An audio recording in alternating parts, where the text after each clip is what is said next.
기도하겠습니다. 거룩하신 아버지 하나님 감사합니다. 오늘 또한 이 오후 시간에도 생명의 말씀을 우리에게 주시기 위하여 이렇게 생명의 말씀 앞으로 인도하심을 감사드립니다. 성령님 이 시간 함께해 주셔서 말씀을 선포하는 자나 듣는 자들 모두에게 기름 부어주시고 성령님께서 베풀어 주시는 그 많은 은혜 가운데 우리가 함께할 수 있도록 은혜 베풀어 주시옵소서. 아버지 하나님 감사합니다. 오늘도 종말의 징조들에 대해서 말씀을 선포할 때 오직 하나님께서 우리에게 지혜와 명철을 허락하사 말씀을 잘 받아서 이 세상을 살면서 능히 모든 것들을 분별할 수 있는 그러한 지혜를 얻게 하옵소서. 아버지 하나님께 감사와 찬양을 올려드리옵고 예수님의 이름으로 기도드리옵나이다. 아멘. 성서적 종말의 징조들에 대해서 말씀을 나누겠습니다. 이 시간은 7번째 징조부터 시작합니다. 7번째 징조를 시작하기 전에 말씀 보겠습니다. 마태복음 24장 32절로 34절입니다. 무화과 나무의 비유를 배우라. 그 가지가 연하여지고 잎사귀를 내면 여름이 가까운 줄을 아나니 이와 같이 너희도 이 모든 일을 보거든 인자가 가까이 곧 문 앞에 이른 줄 알라. 내가 진실로 너희에게 말하노니 이 세대가 지나가기 전에 이 일이 다 이루리라. 아멘. 7번째 징조는 이스라엘의 독립입니다. 1948년 5월 14일 날 독립을 선포했죠. 원래는 15일 날 독립 선포하기로 했는데 수도 텔아비브에서 벤구리온 그 총리가 14일 날 독립 선언을 했어요. 그리고 무화과 나무에 대한 이 비유에 대한 말씀들도 우리가 보면은 무화과 나무에 저주가 있고 이 저주라는 건 감람산 설교에서 나오는데 이게 월요일 날 설교에서 등장합니다. 마태복음 21장 18절로 21절이고요. 마가복음 11장 12절로 14절에 기록되어 있습니다. 오늘은 누가복음 21장 29절로 33절의 말씀을 보겠습니다. 이에 비유로 이르시되 무화과 나무와 모든 나무를 보라. 싹이 나면 너희가 보고 여름이 가까운 줄을 자연히 아나니 이와 같이 너희가 이런 일이 나는 것을 보거든 하나님의 나라가 가까운 줄을 알라.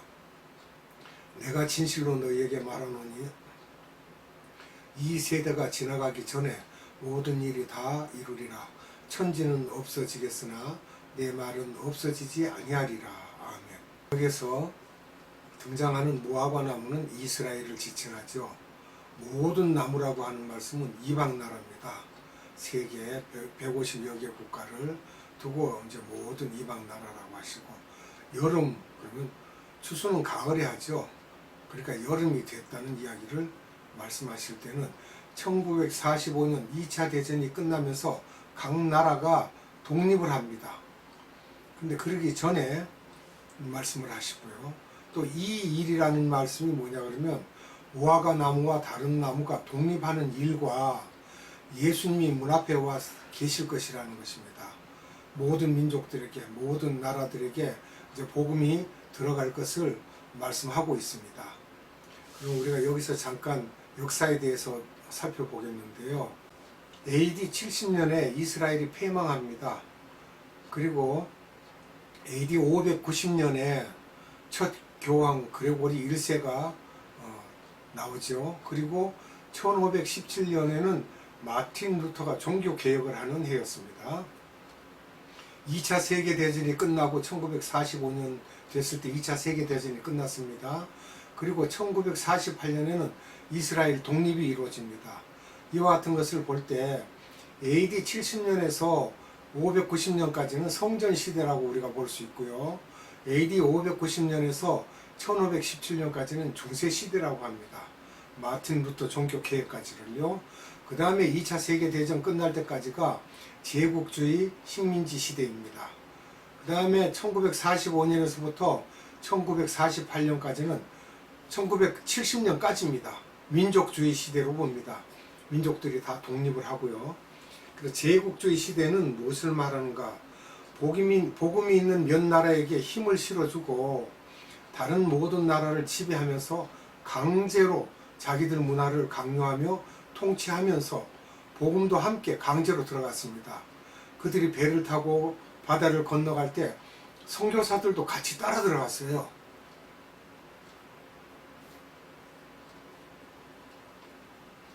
제국주의가 완전히 끝난 것은 1997년 12월 31일 홍콩이 영국령에서 중국으로 반환되었습니다. 그때 그러고 나서는 끝났다고 봐야 됩니다.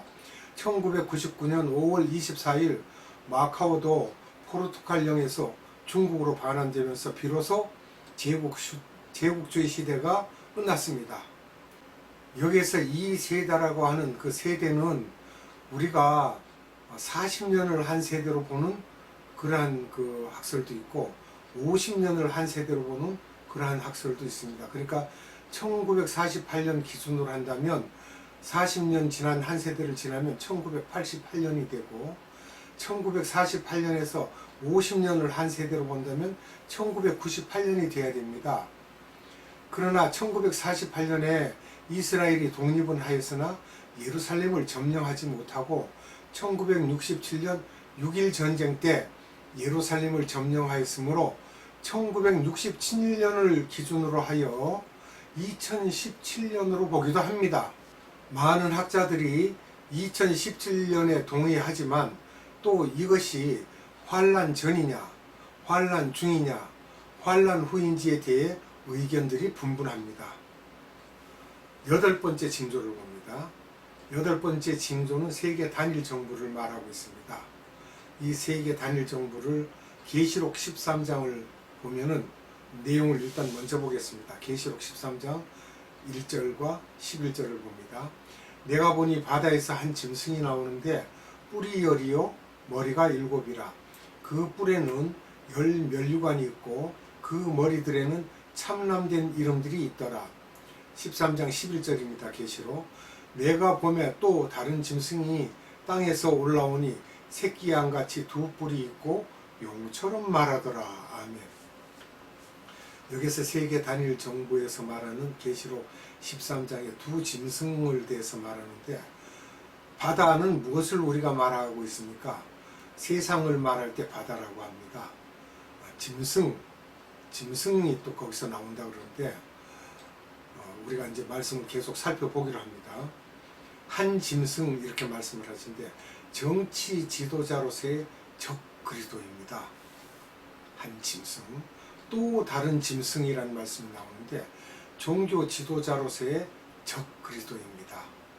이들이 힘을 합해 전 세계를 하나로 묶어서 이제 사단의 괴기에 빠지게 되는 것입니다. 첫 번째는 1997년 제네바에서 전 세계 단일 정부를 위한 만남을 가졌습니다. 인류가 평화롭게 살기 위해서 그런다라는 명목으로요. 제네바 외교관 회의가 있었는데 제네바 협약을 보완하기 위해 모여서 2개의 제네바 협약을 추가 의정서에 채택합니다. 그리고 제네바에서 추가 의정서라는 것은 무차별 폭격을 금지한다. 전쟁 수단으로서 민간인을 굶주리게 하는 것, 그리고 식료품 가게나 식수시설 등과 같은 생활과 불가결한 목표물에 대한 차단과 공격을 금지한다. 무차별 폭격과 민간인에게서는 폭격을 해서는 안 된다라는 것을 그걸 내세웁니다. 두 번째는 점차적 준비 과정들이 있는데 어떤 과정들이 있는가 하면 첫째는 관세 인하 아니면 없애자. 관세를 서로 그냥 사고 팔고 하더라도 그런 거 없애자. 그 다음에 두 번째는 비자를 없애자. 자유롭게 다니자. 세 번째는 우루과이 라운드라고 그래서 농산물을 재조정하여서 재배하자. 어느 나라에서는 무엇을 하고 어느 나라에서는 무엇을 하고 이런 식으로. 네 번째는 위성에 대한 것을 체결을 합니다. 위성방송, 즉 국경이 없지요. 위성은. 그래서 국경 없는 침략인데 이런 것을 우리가 또 생각해야 되겠습니다. 다섯 번째는 전 세계가 10개의 지역으로 구분되는데 그 10개 지역 구분이 어떤 식으로 나가느냐 그러면 첫째는 미국과 카나다가 한 지역이 되고 두 번째는 서유럽과 EU, 세 번째는 동북아, 즉 한국, 일본, 중국, 소련, 네 번째는 오스트레일리아와 호주 및 태평양 섬들, 다섯째 구역은 동유럽, 여섯 번째 구역은 라틴 아메리카, 중남미, 아메리카, 스페인, 일곱 번째는 북아프리카와 중동, 또 여덟 번째는 중앙아시아, 우즈베키스탄 등 여러 나라들이고요. 아홉째는 남동아시아, 즉 인도, 동남아시아를 합친 것을 말하고 있습니다. 열 번째는 중앙아프리카, 이렇게 해서 구역을 나눈다는 거예요. 점차적 준비 과정들에서 여섯 번째는 보면 경제 블록화입니다. 그것도 10개로 블록화해서 나누는데 뭐 우리가 익히 아는 분들은 다 아시겠지만은 APEC이라든지 EU라든지 뭐 이런 그런 그 블록으로 나누어집니다. 그렇게 나누어지고 그 다음에는 아홉 번째 징조를 보면은요, 단일 종교화 운동입니다. 즉 종교다원주의인데 로마 카톨릭에서 전 세계 다른 종교와 화해를 시도하고 있는데 그들이 앞서는 것이 아니라 뒤에 숨어서 조정을 하고 있습니다. 모든 종교는 다 하나로 귀결되는 것처럼 어느 종교라도 다 마지막에는 천국으로 갈 수 있다라는 말도 안 되는 일들을 저지르고 있습니다. 첫째, 그리스 종교인데요. 동방 종교라고 하죠. 1054년에 카톨릭과 분리되었습니다. 성령론에 대한 이견 차이로 분리되었으나 최근 화해가 되었습니다. 그리스 종교는 성부에게서만 성령이 온다라고 했고요. 또 그 다음에 로마 카톨릭은 성자에게서 성령이 온다라고 했던 것입니다. 두 번째는 러시아 종교입니다. 세 번째는 우크라이나 종교고, 네 번째는 애굽 종교, 다섯 번째는 이슬람교, 여섯 번째는 유대교인데요. 1200년에서 1400년 십자군 전쟁으로 감정이 악화되었는데 교황이 예루살렘 방문함으로 인해서 화해를 했습니다. 유대교와도요. 또 루터교, 종교개혁 이후 또 그 다음에 여덟 번째는 불교, 아홉 번째는 성공회, 이렇게 열 번째는 힌두교, 이렇게까지 이 사람들이 다 그 한 곳에 모아서 우리 같이 가자 하는 식으로 이제 종교다원주의 운동을 같이 하고 있습니다. 이것을 우리가 알아야 됩니다. 열 번째 징조에 대해서 또 알아보도록 하겠습니다. 열 번째는 지진의 잦은 발생 빈도를 우리가 찾아보겠습니다. 즉 말하자면 음부를 구경시켜 주시는 것이며 재림이 가까울수록 더욱 잦아질 것이라는 것입니다. 미국 콜로라도에서 지진 강도가 높은 것만 통계를 낸 그런 그 통계가 있습니다. 1890년에서 1899년까지 한 번, 또 1900년에서 1909년까지가 한 번입니다. 큰 지진이. 1910년에서 1919년까지가 세 번 일어납니다. 네 번째로는 1920년에서 1929년까지가 두 번 일어났습니다. 다섯 번째는 1930년에서 1939년까지 다섯 번 일어났어요. 큰 지진이. 여섯 번째는 1940년에서 1949년까지 네 번 일어났습니다. 1950년에서 1959년까지가 9번 일어납니다. 1960년에서 1969년까지가 13번 아주 높은 지진이, 1970년에서 1979년까지가 56번 일어납니다. 1980년에서 1989년까지 74번 지진이 발생했습니다. 1990년에서 1995년까지 125번 지진이 일어났습니다. 이렇게 해서 열 번째 징조가 우리가 알 수 있는 지진에 의해서도 살펴볼 수가 있었습니다. 11번째 징조는 로마 제국의 부활입니다.